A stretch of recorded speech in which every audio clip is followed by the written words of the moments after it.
চাল কুমড়া বা জালি কুমড়ার সবজি খাননি এমন কাউকে হয়তো পাওয়া যাবে না। আর যাদের গ্যাস বা অ্যাসিডিটি সমস্যা আছে তাদের তো এই সবজি নিত্যদিনের খাবার। কিন্তু আজকে আমি আপনাদের সাথে চাল কুমড়ার একটি মজার রেসিপি শেয়ার করব।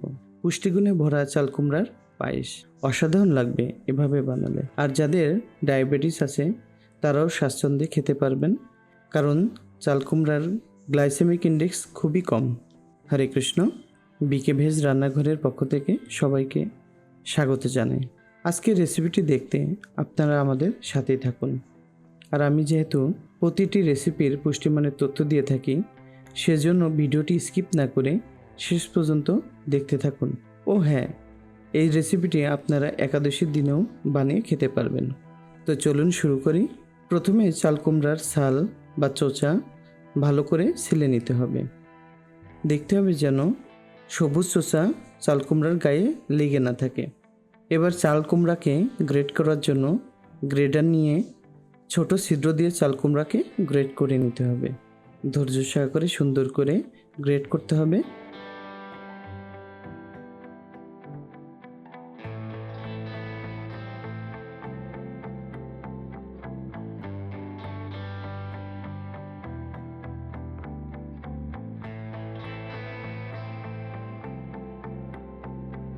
এবার চাল কুমড়াকে হাত দিয়ে চেপে জল নিংড়িয়ে নিতে হবে।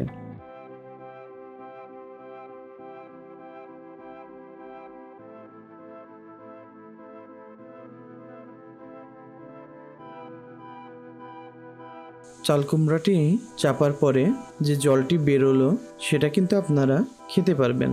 এটা আমাদের শরীরে ডিটক্স হিসেবে কাজ করবে। কড়াইতে 2 কাপ জল দিয়ে ফ্রেশ চাল কুমড়াকে সিদ্ধ করে নিতে হবে, কারণ চাল কুমড়ার টক স্বাদের জন্য দুধের ছানা কেটে যেতে পারে। 10 থেকে 12 মিনিট সিদ্ধ করে নিতে হবে।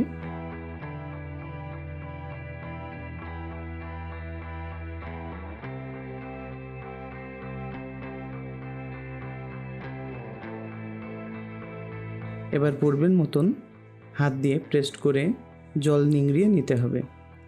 কিছুটা এরকম দেখাবে।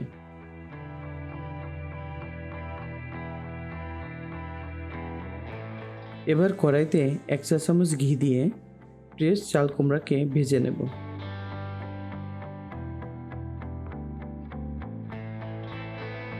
যাতে চাল কুমড়ার টক স্বাদ না থাকে।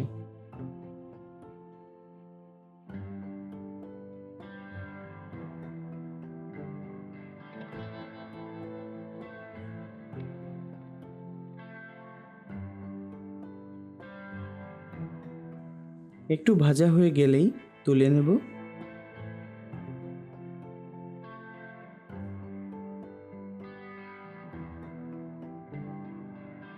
এবার 650 গ্রাম দুধ কড়াইতে দিয়ে জ্বালিয়ে নেব।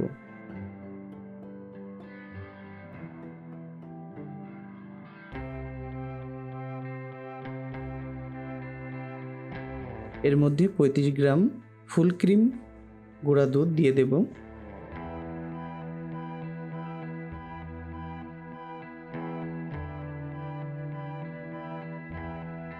কিছুটা জাল দেওয়ার পর 100 গ্রাম চিনি দিয়ে দেব। চিনি সহ দুধ জাল দেওয়ার পর প্রেসড চাল কুমড়াকে দুধের ভিতর ছেড়ে দিতে হবে। এবার ভালো করে নেড়ে চেড়ে নেব।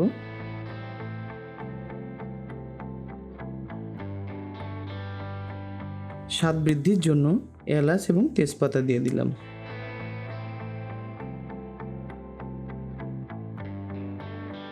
এবং কিছু কিশমিশ ছড়িয়ে দিলাম।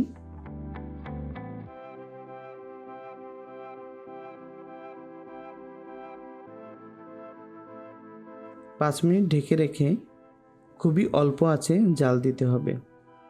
তৈরি হয়ে গেল আমাদের মজাদার স্বাদের পুষ্টিগুণে ভরা চাল কুমড়ার পায়েস। চলুন এবার দেখে আসি চাল কুমড়া পায়েসের পুষ্টিমানের তথ্য। চাল কুমড়া বানাতে যেসব মূল উপাদান আমি নিয়েছি: চাল কুমড়া 200 গ্রাম অর্থাৎ প্রেসড অবস্থায় পরিমাপ করেছি, গরুর দুধ 650 গ্রাম, গুঁড়া দুধ 35 গ্রাম, চিনি 100 গ্রাম, এবং ঘি 5 গ্রাম। এখানে আপনাদের একটা গুরুত্বপূর্ণ তথ্য দিয়ে রাখি, চাল কুমড়ার ক্যালোরি ভ্যালু একেবারেই কম, কিন্তু যেহেতু দুধ ও চিনি দিয়ে রান্না হয়েছে সেহেতু এখানে ক্যালোরি এবং ক্যালসিয়ামের মান অনেক বেশি পাবেন আপনারা।